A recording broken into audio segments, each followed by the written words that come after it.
Dans l'exercice 13, on nous demande de trouver un sous-ensemble de R2 qui ne soit pas de la forme A croix B, où A et B sont des sous-ensembles de R. Autrement dit,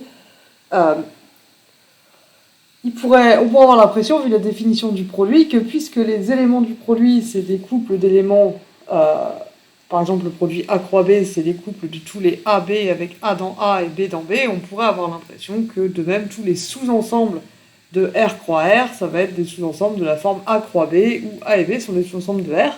C'est en tout cas une intuition qu'on peut avoir si on n'y réfléchit pas trop profondément, et ce contre-exemple est là pour détruire cette éventuelle intuition.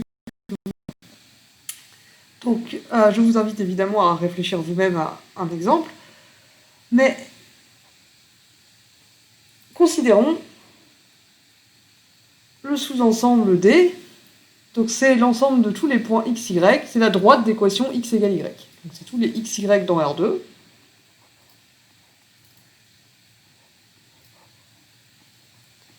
Tel que x égale y. Et remarquons qu'on peut réécrire ça sous la forme de tous les couples x avec x dans R. Et on va voir que celui-là, cette droite D, on ne peut pas l'écrire sous la forme A croix B, où A et B seraient des sous-ensembles de R. Pourquoi ? On va procéder par l'absurde. Supposons qu'il existe de tels A et B. Supposons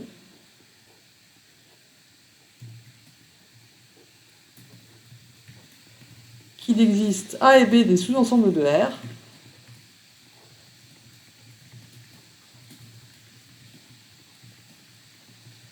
tels que D soit de la forme A croix B.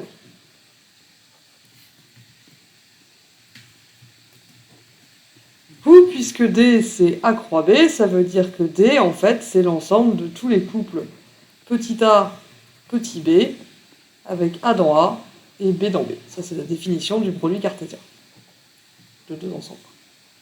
En l'occurrence, A et B. Ok, qu'est-ce qu'on peut dire dans ce cas-là ? Ce qu'on peut remarquer, c'est que, puisque pour tout x dans R, x appartient à D, pour n'importe quel x dans R ici, si je prends le point x, il appartiendra à la droite D. Et vous voyez que c'est vrai pour n'importe quel réel x. Donc ce qu'on peut en déduire,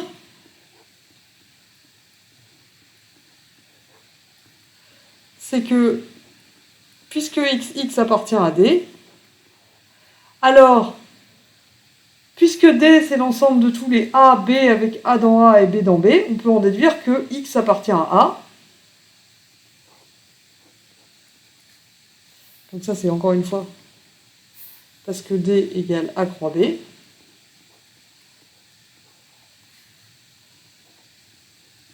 Donc forcément, x appartient à A et x appartient à B. La première coordonnée, elle est dans A, puisque D, c'est, on l'a supposé par l'absurde, c'est A croix B, et x, il est aussi dans B.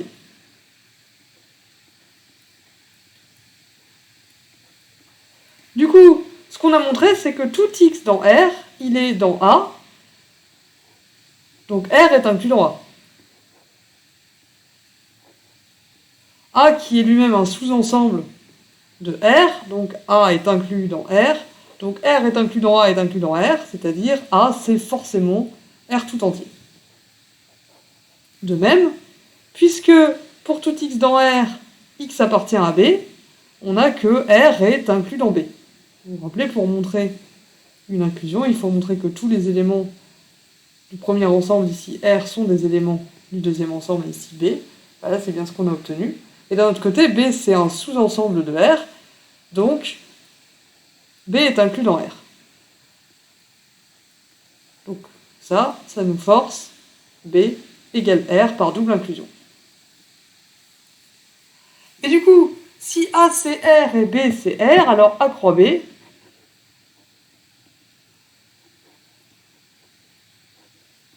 c'est R2, c'est R croix R.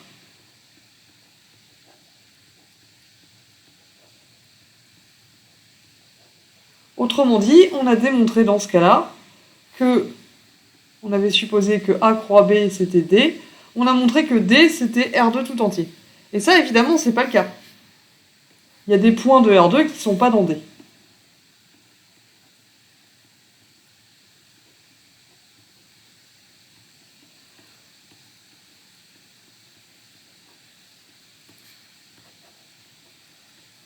D égale R2, c'est faux. Comment on voit que c'est faux, des fois que vous ayez un doute? Bah, par exemple, le point 1, 0, il appartient à R2, et il appartient pas à D, puisque ces deux coordonnées ne sont pas égales. Il ne vérifie pas l'équation pour être dans D.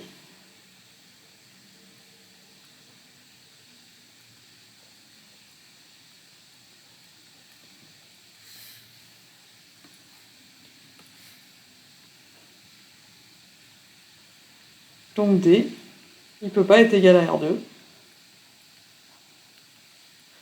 Donc on a montré que si jamais D était un produit cartésien de deux sous-ensembles de R, si D c'était A croix B, alors forcément A égale B égale R, et du coup D ce serait R2 tout entier, ce qui est absurde. Donc on a bien démontré que D ne peut pas s'écrire comme le produit cartésien de deux sous-ensembles de R. Pour tout AB sous-ensemble de R, donc deux éléments de ce qu'on appelle P de R,